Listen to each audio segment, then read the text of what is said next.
Hey there, I'm going to give you 5 tips for being a great keynote speaker.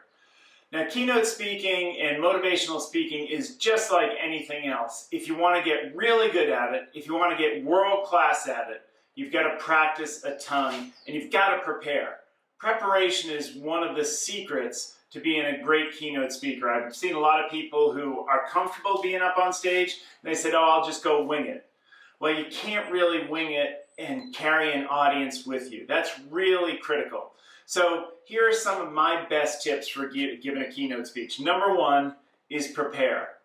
And when I say prepare, don't script something out, but have 5 or 6 bullet points that you can either have on your downstage monitor or you can have on cue cards if you want. I've delivered both. I've done things outdoors and in around where no electronics were there, or things where you've got 4 or 5 what are called confidence monitors, and you can see your notes along with the slide or the next slide. And remember, just a quick tip on slides, people don't want to look at your slides, they want to look at you, and you want them to look at you and stay in your world and present with you. So slides should be few and far in between and should really have an impact.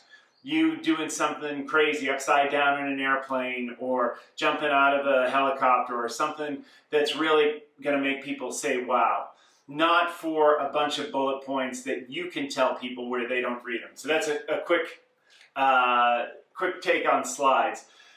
Now, as far as preparation goes, what you want to do is you've got the first 30 seconds of your talk to catch their attention.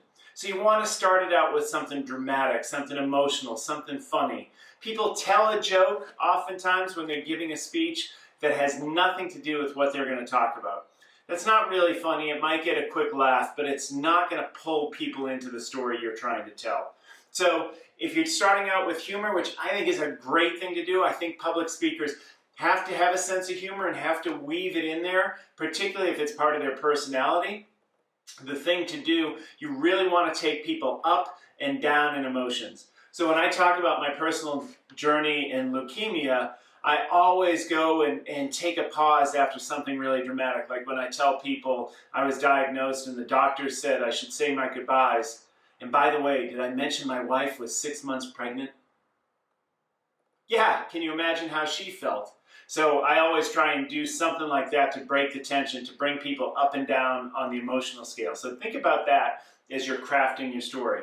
The other thing to think about when you're actually up on stage is if you have a fear of speaking or you have a fear of being up on stage, number 1, remember that you are going to be there because someone's asked you to be there. Someone thinks you're an expert. Don't worry about what people call imposter syndrome and don't think that you shouldn't be up there. Get up there, kick ass, do what you do best. You got to realize that there's a reason people want you up there. And even if you share something only one person gets value out of, you're helping that person's life. So go up there with confidence. The other thing as far as confidence goes is the more you know your topic, the more you've rehearsed, the more you understand you'll be on time, you know your slides, the more confident you'll be as well. So again, that gets back to preparation. The other thing that's really critical, and someone told me this years ago, and I've never lost the thought in my mind, nobody knows in the audience what you leave out or what you forget. So if you forget something and you can keep rolling with your speech, don't all of a sudden get flustered and go back and try and insert it in because that's how you practice. Let it go. People in the audience won't know what you didn't put in. So keep that in mind, and that helps build a little bit of confidence too. The other thing, if you want to be a great keynote speaker, is authenticity. So people say that a lot. They say, be the authentic you. Don't try and act. Don't try and be theatrical.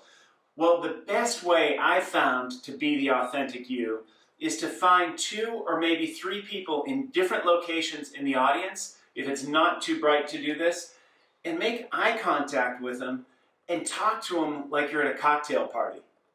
If you make eye contact and you talk to this person and you say, yeah, I couldn't believe it, I was on my way to work and I saw this 18-wheeler flip over and do 3 turns in the air.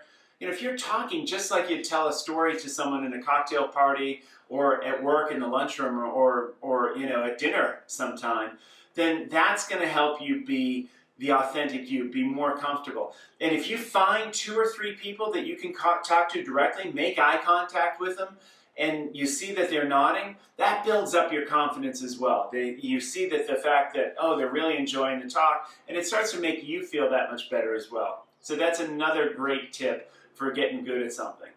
And another thing when it comes to content is don't try to be an expert on something you don't know about.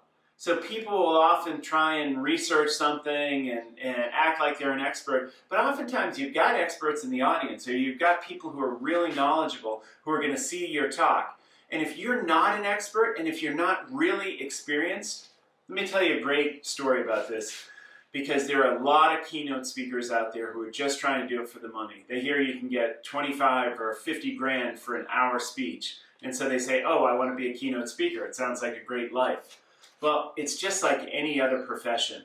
To become world-class takes thousands of hours of practice, takes experience, and it takes expertise.